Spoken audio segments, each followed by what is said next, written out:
इस कहानी की शुरुआत होती है एक यंग लेडी डॉन को दिखाते हुए, जो काफी परेशान लग रही थी। उसका चेहरा सफेद पड़ चुका था, आंखें लाल हो रखे थे और चेहरे पर एक ताजे चोट का निशान भी विजिबल था। ऐसा लग रहा था किसी से भाग रही है वो, रात के अंधेरे में जैसे तैसे शहर छोड़कर निकलने की कोशिश कर रही है।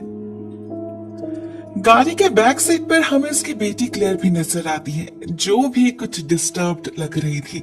बार बार अपनी माँ से एक ही बात पूछ रही थी, मम्मी तुम मुझे छोड़ तो नहीं दोगे ना। जवाब में डॉन उसे अश्योर तो करती है कि नहीं, वो हमेशा उसके साथ रहेगी, लेकिन उसके चेहरे से टेंशन कम नहीं होता। न जाने क्यों बार बार पीछे देख रही थी वो, ऐसे कोई उनका पीछा कर रहा हो। और इसी टेंशन के वजह से एक पॉइंट पे उसकी गाड़ी का बैलेंस भी बिगड़ जाता है। एक ट्रक के सामने आ जाती है उनकी गाड़ी। लकीली अहम वक्त पे डॉन संभाल लेती है, नहीं तो तभी उनका काम तमाम हो जाता। फाइनली कुछ घंटे ड्राइव करने के बाद वो लोग एक पुराने टूटे फूटे घर के सामने जा पहुंचते हैं और हमें पता चलता है ये डॉन के एक रिलेटिव का घर है। वो क्लेयर को अंदर ले जाकर सुला देती है और घर के चारों तरफ नजर रखने लगती है। वो तब भी काफी डरी हुई लग रही थी। इवन अपने बेटी को देखकर भी वो ऐसे रिएक्ट करती है जैसे कोई भूत देख रही हो। क्लेयर की नींद टूट चुकी थी, उसे कुछ चाहिए था जो उसके बताए बिना ही डॉन समझ जाती है और जवाब में कहती है क्या वो कल सुबह तक वेट नहीं कर सकती। ठीक तभी दरवाजे पे उन्हें नॉकिंग की आवाज सुनाई देती है, लेकिन रात के 3 बजे कौन हो सकता है। डॉन तो चौंक जाती है, साथ में क्लेयर भी। न जाने किस बात का उन्हें इतना डर था कि वो लोग ऐसे छुपते छुपाते रह रहे थे। डॉन तुरंत हाथ में एक चाकू उठा लेती है, मगर दरवाजा खोलने पर उसे बाहर एक अनजान ओल्ड लेडी दिखती है, जो सामने वाले घर में रहती है और इस घर के बाहर किसी की गाड़ी खड़ी है देखकर पूछताछ करने आई है, क्योंकि पिछले कई दिनों से यहाँ कोई नहीं रह रहा। भले ही डॉन उन्हें कन्विंस कर लेती है कि ये घर उसके आंट का है और वो हाउस सिटिंग करने आई है, मगर हमें एज ऑडियंस उसके बातों में कुछ गड़बड़ नजर आते हैं। कुछ तो छुपा रही थी वो, बात इतनी सिंपल भी नहीं थी। ऐसे में वो लेडी उसे देखकर गेस कर लेती है कि जरूर वो डोमेस्टिक अब्यूज का शिकार है, जरूर अपने पति से छुपने के लिए ही यहाँ आई है। डॉन भी उनके हाँ में हाँ मिलाती है और जैसे तैसे बात को घुमाकर उन्हें वापस भेज देती है। उधर क्लेयर को भूख लगी थी तो उन्हें शॉपिंग पर भी जाना पड़ता है, मगर दुकान जाकर डॉन सिर्फ मीट खरीदती है और कुछ नहीं, वो भी ढेर सारे। और क्लेयर वो बहुत ही अजीब नजरों से उन्हें देखने लगती है, एग्जैक्टली किसी भूखे जानवर की तरह। एक्सेसिव पेन लग रही थी वो, अपने माँ से भी ज्यादा, और आंखों के नीचे एक अजीब सा रंग चढ़ा हुआ था उसका। जब डॉन बिलिंग काउंटर में थी तब अचानक ही क्लेयर कहीं गायब हो जाती है और डॉन पागलों की तरह उसे ढूंढने लगती है। फॉर्चुनेटली गर्ट ने उसे पहले ही ढूंढ लिया था तो उसे ज्यादा दिक्कत नहीं आती। इसके बाद दोनों माँ बेटी जब घर लौटने लगते हैं तब हम एक अजीब सी चीज नोटिस करते हैं। देखते हैं क्लेयर उन कच्चे मांस के टुकड़ों को ही खा रही है, बहुत ही सुकून से, एज इफ वो उसका फेवरेट स्नैक्स हो। कुछ दूर जाने पर एक पुलिस कार उन्हें चेस करने लगती है। जब डॉन गाड़ी रोकती है, ऑफिसर उसकी आईडी मांगने उसके पास आते हैं। टॉर्च की रोशनी में उन्हें डॉन के सीने पर एक घाव का निशान नजर आता है। ऑलमोस्ट एक होल बना हुआ था वहां, जिसके चारों तरफ खून लगा था।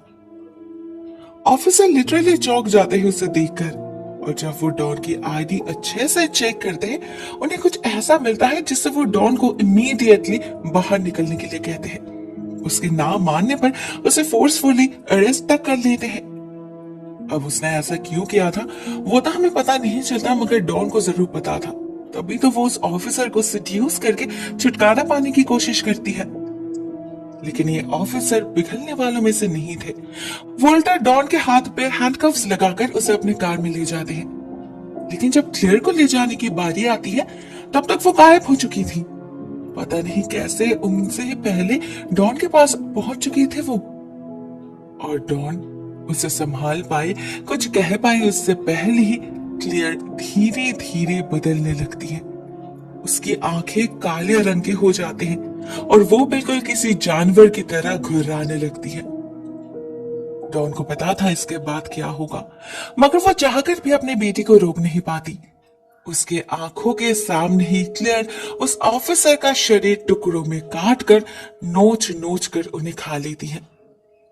यहाँ पर रिवील होता है इस फिल्म का असली क्लाइमैक्स, जहां हमें पता चलता है क्लियर असल में एक वैम्पायर टाइप क्रिएचर है, जिसे जिंदा रहने के लिए इंसानी मांस और खून चाहिए, वो भी ताजा।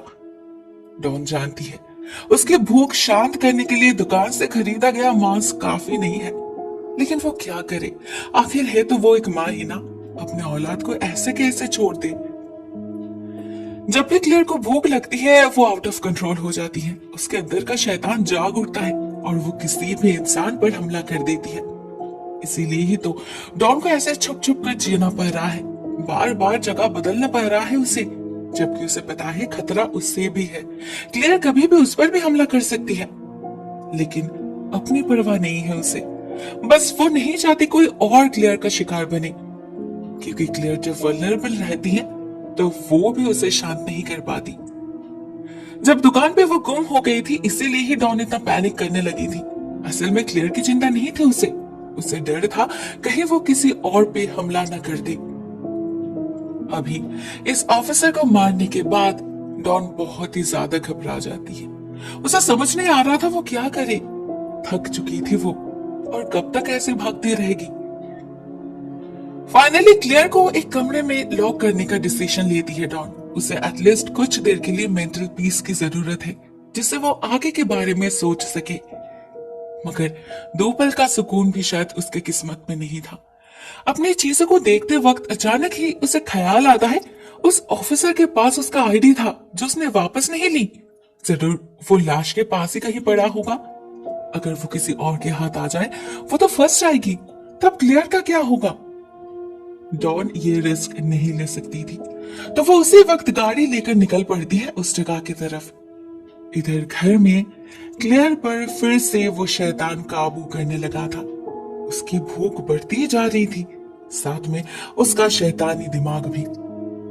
वो जिस कमरे में थी उसके ठीक ऑपोजिट में ही उस ओल्ड लेडी का घर था, तो क्लियर अपने कमरे के lights bar bar on off करने लगती है, जिससे उस लेडी की नजर उस तरफ पड़े और वो देखने आ जाए। होता भी एग्जैक्टली यही। वो लेडी तब टीवी देख रही थी। टीवी पर लस वेगस में मिली एक लाश के बारे में बताया जा रहा था, जिसे बहुत ही बेरहमी से खून किया गया था। पुलिस को उसके शरीर के बस कुछ टुकड़े ही मिले हैं, पता नहीं बाकी कहाँ है। साथ में पुलिस को यह भी पता चला है कि उस घर में उस आदमी के साथ उसकी गर्लफ्रेंड और एक छोटी बच्ची भी रहती थी। पता नहीं वो बच्ची उसकी थी या किसी और की, मगर अब वो दोनों ही फरार हैं। टीवी पर उनकी फोटोज भी दिखाई जाती है, जिससे हमें पता चलता है ये तो डॉन और क्लियर हैं। मतलब वहां से निकलने से पहले क्लियर ने जरूर उस आदमी को भी मार डाला होगा, इसीलिए ही डॉन रात के अंधेरे में शहर छोड़कर भाग आई थी। कोई डोमेस्टिक अब्यूज का शिकार नहीं है वो। जरूर उसके बॉयफ्रेंड को उसके बेटी की असलियत के बारे में पता चल गया होगा और उसने उसको मारने की कोशिश करी होगी। तभी शायद डॉन के साथ उसकी हाथापाई हुई होगी, जिससे उसे चोट लग गई और उसकी बेटी ने उस आदमी को मार डाला, वो भी इतने बेरहमी से। तभी तो जब उस ओल्ड लेडी ने पूछा क्या क्लियर भी अब्यूज का शिकार हुई थी, डॉन ने जवाब दिया था उसने कोशिश करी थी। हाँ, बस कोशिश, क्योंकि उसके बेटी कोई नॉर्मल 8 साल की बच्ची तो है नहीं, उसे मारना थोड़ी ना आसान है। मगर ये सच्चाई सिर्फ डॉन को ही पता है। बाहर का कोई यकीन तक नहीं करेगा कि यह छोटी सी बच्ची ऐसा भी कुछ कर सकती है। सबको लगता है खूनी डॉन है, तभी तो पुलिस उसे ढूंढ रही है। उन्हें लगता है क्लियर को उससे खतरा है। शायद इसीलिए डॉन का आईडी देखकर उस ऑफिसर ने उसे पहचान लिया था और उसे अरेस्ट भी कर लिया था, मगर क्लियर ने उसे भी मार डाला। अगर ये ओल्ड लेडी उन फोटोज को देख लेती तो शायद वो भी अलर्ट हो जाती, मगर तब वो खिड़की से बाहर देख रही थी, क्लियर की खिड़की की तरफ। उसे लगा था बच्ची जरूर किसी मुसीबत में होगी, तो वो उसे बचाने भागी और अपने अनजाने में ही खींची चली गई अपने मौत के पास। जब वो दरवाजे के ऊपर से एक एक करके वुडन पैनल्स को हटाने लगती है, उसे समझ में भी नहीं आता अंदर उसके लिए क्या इंतजार कर रहा है। उधर तब तक डॉन तक भी ये खबर पहुंच चुकी थी। ड्राइविंग करते वक्त रेडियो पे जब वो न्यूज सुनती है, उसके दिमाग में भी बस एक ही बात चलने लगती है, कैसे बचाएगी वो अपनी बेटी को। अपना लाइसेंस भी उसे नहीं मिलता क्योंकि तब तक उस स्पॉट पर ढेर सारे ऑफिसर्स हाजिर हो चुके थे। सभी घेर कर खड़े थे उस लाश को, और शायद डॉन का आईडी भी उन्हें मिल चुका था। और वहां रुकना उसे ठीक नहीं लगता, तो वो वापस भागती है घर की तरफ, और गेट तक पहुंचते ही उसे सुनाई देती है उस ओल्ड लेडी की चीख। डॉन उसे बचा नहीं पाती। उसके ऊपर तक पहुंचते पहुंचते क्लेयर उस लेडी का शरीर चीर फाड़ के आधा कर देती है। बेचारी मदद करने के चक्कर में अपनी जान गंवानी पड़ी उन्हें। डॉन के लिए भी बार बार ये सब देखना अनबेरेबल हो चुका था। उसे कुछ भी करके ये सब बंद करना होगा, मगर कैसे? इस घर में आते वक्त ही उसने एक बार कोशिश करी थी सब खत्म करने की। वो जो उनका एक्सीडेंट होने वाला था वो इंटेंशनल था, उसकी लापरवाही नहीं। उसने खुद इंटेंशनली गाड़ी को ट्रक के सामने लेकर गई जिससे उनका एक्सीडेंट हो जाए और दोनों एक साथ खत्म हो जाए। मगर एट लास्ट वो ऐसा कर नहीं पाई। आखिर है तो वो माँ ही ना, जानबूझकर अपने बेटे को कैसे मार सकती है? वो जैसे भी हो उसकी अपनी है। यही सब सोचते सोचते डॉन अपने बेटे को गोद में उठा लेती है। बहुत प्यार से लोरी सुनाकर उसे सुलाने की कोशिश करती है वो। और ठीक तभी हम देखते हैं क्लेयर अपने माँ के शरीर से खून पी रही है, जैसे कोई बच्चा दूध पीता है, ठीक वैसे ही। डॉन के सीने पर वो होल उसी के कारण तो है। तभी वो इतना पेल दिख रही है, बीमार दिख रही है, क्योंकि अपने बेटे को पिलाते पिलाते उसके शरीर से सारा खून खत्म हो चुका है, लेकिन और उससे नहीं हो रहा था। एट लास्ट डॉन हार मान लेती है। उसे समझ आ चुका था ऐसे और ज्यादा दिन भाग नहीं पाएगी वो। फिजिकली एंड मेंटली एग्जॉस्टेड हो चुकी थी वो। फाइनली एक दिन वो घर के सारे खिड़की दरवाजे बंद करके सारे गैस बर्नर्स ऑन कर देती है, और जब पूरा कमरा गैस से भर जाता है वो लाइटर से आग जला देती है।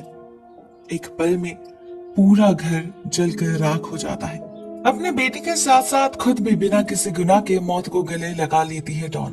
मरकर भी अलग नहीं होती उससे, उसे प्रॉमिस जो किया था। एट द एंड हम कुछ ऑफिसर्स को देखते हैं उस जले हुए घर में घुसते हुए। उन्हें तो लाश भी मिलती है, जिसमें से एक शायद तब भी जिंदा थी। उसका हाथ हिल रहा था, और ये कोई और नहीं क्लियर थी। इतना कुछ करके भी उसकी मौत नहीं हुई, ना उसका दहशत बंद होगा। मगर हाँ, उसके माँ को मुक्ति मिल गई, जो वो डिजर्व भी करती थी। कितना कुछ झेला उन्होंने अपने इस बच्ची को बचाने के लिए। अगर जिंदा रहती तो शायद एक दिन इसी के हाथ उसे भी मरना पड़ता। उससे बेहतर उसने खुद ही अपनी जान ले ली। दोस्तों, कहानी यहीं पर एंड हो जाती है। भले एक सुपरनैचुरल स्टोरी है, लेकिन मुझे ट्रेजेडी ज्यादा लगी। बेचारी डॉन, एक माँ को कितना कुछ करना पड़ता है ना अपने बच्चे के खातिर। दोस्तों, आपको ये वीडियो कैसी लगी कमेंट सेक्शन में जरूर लिखना। आज के लिए बस इतना ही दोस्तों। Thank you so much for watching this video. बहुत जल्द मिलते हैं किसी और नई वीडियो के साथ। तब तक के लिए टेक केयर। टाटा।